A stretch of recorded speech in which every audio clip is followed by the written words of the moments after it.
Hey, it's Drybear. Yesterday, someone in my live chat pointed out that there exists an elixir that has some unique aspects to it that might make it an interesting choice, especially for classes that might want to mix up their build. And so today I'm going to make you aware of the Curative Elixir, what its effects are, and what it can be used for so that you are in the know. But first, you should come hang out with me on my live stream. I'm live every single day on twitch.tv/Drybear. If you don't come hang out with me in the community, the next time a mosquito or flying insect comes inside your home, you're gonna go to get a napkin or a paper towel to grab it and release it or crush it. But when you come back, it will be gone forever and you'll never see it again, which means you won't know if it's still living with you rent-free or if it escaped. All right, let's talk about the elixir in question, which is the Curative Elixir. This elixir makes you unstoppable upon drinking it for 1 second, which is it makes you immune to crowd control. And if unstoppable gets applied to you while you're crowd controlled, it removes any crowd control that you have on you,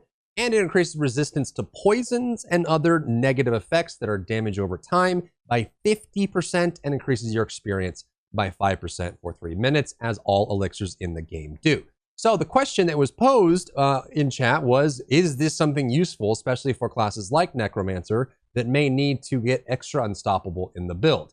And I would say actually yes, but there are some downsides to this that don't make it as useful as you might expect. Firstly, there is no cooldown for this elixir. I can drink one and then I get unstoppable, and then I can drink one and I get unstoppable, and I can drink one and I get unstoppable, and I can just keep freely drinking this. There's no cooldown, there's no major downside. I get that 1 second of unstoppable whenever I want, and of course the damage to dots and negative status effects, control effects and dots is actually really nice. There's definitely some dungeons, especially like Shadowed Plunge, or Serpent Lair, or like Witch Water, that could be very useful for using something like this, or even Gul'ran Canals, where there's a lot of toxic lurkers that have the poison. Super strong, super awesome.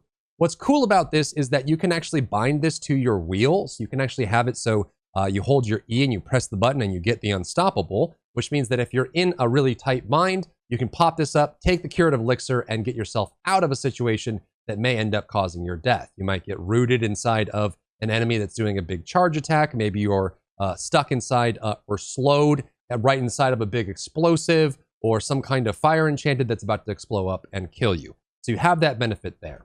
The one downside with this elixir specifically is, unfortunately, you can't use it while you're hard crowd controlled. So if you're stunned, you won't be able to use the elixir to get rid of the stun, because you need to be at least have enough control of your character to do it. So unfortunately, it's not a save you get out of jail free card that allows you to get out of stuns or hard CCs like Frozen, but it will get rid of roots, slows, any crowd control where you have control of your character. There's just some negative effect on you. You can pop this in combat while you're crowd controlled to remove it, and it's an awesome option if you get used to kind of going boom, and you can actually do it pretty fast, right? You can just go and click it, boom, you're unstoppable. You get to move and do it that way pretty easily. Now, when we go to the Alchemist, we can see that it's actually not that expensive to make these. You need Galavine, Angel Breath, which you should have tons of. These are very easy to get. Crushed Beast Bones, which primarily come from rare mobs in the overworld and specific dungeons. And then Blightshade, which again are kind of very specific spots that you get these. So you can actually make these in mass as long as you're doing actively overworld activities or doing the specific dungeons that drop the Beast Bones. There's a rare inside of the overworld that drops 5 Beast Bones every time it spawns. You can farm this pretty regularly and get some options there. So you can actually have a bunch of these on hand for when you need to get rid of crowd control effects. You can also pop it right before you get a crowd control effect. It only lasts for 1 second, but if you're quick enough, you can pop it right as a stun is coming in, right as a freeze is coming in, or you're standing on top of a Frozen and you know you're gonna get hit.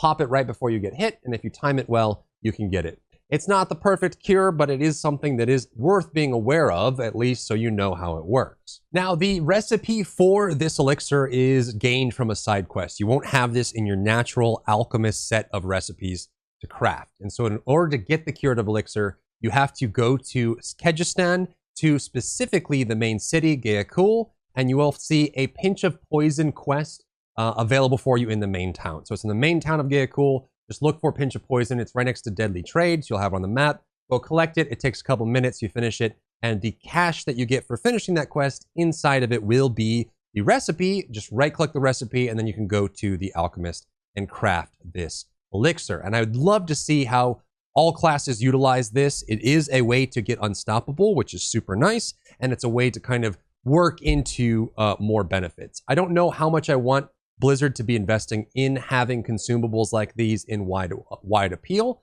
but it is interesting to have something like this in your back pocket, especially for the classes that may not have a lot of unstoppable in their kit as it is. So they may need something like this to bridge the gap. And that's all I got for you today. Let me know if you use the Curative Elixir and how it works for you. If you have any other findings that you can share with the community as well. Come hang out with me on my live stream. I can answer more questions there, or you just come chat with me. If you enjoyed yourself today, leave a like down below. You can support me and my work on Patreon and view Patreon exclusive content, link in the description.